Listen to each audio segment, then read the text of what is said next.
Okay, well, the first time was an accident, and that's on video on Regroup, and that was with Scott's bow. The first 5 years, I used one of the other guys' compounds, which is a whole nother story. But he had it set up that year, and he was running expandable broadheads at that time. It was accidental. I was waiting. The buck had us pegged. Didn't know what we kind of were because we were blended into the cedar tree a bit on the ground. We heard him up ahead. We went tiptoeing in and didn't know what exactly it was. And there was 3 bucks, 2 younger ones, and then this pretty good 8-pointer.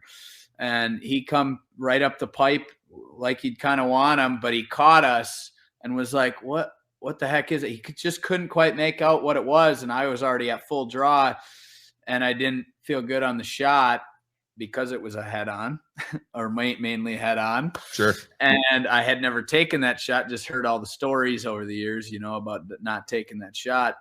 And I was at full draw for a decent amount of time, and because he was still trying to figure out what the heck that is. He knew something wasn't right as far as visually. That's the difference between with a nose, they know what the hell you are. In this particular case, he was just trying to get confirmation. Is this what I think it might be? But my finger came off the trigger of the release for a split second, and I went to get it back on, and I bumped it just a little too much, and I had the pin right there, and so it hit that deer right there. And even though it was an expandable head and it didn't get that great of a penetration on that shot, it ended up being a very quick, the deer ran to his death, and it was a walking blood trail. And I was all concerned about it on video, at first. And I didn't, at that time, I hadn't seen he got into the cedars real quick.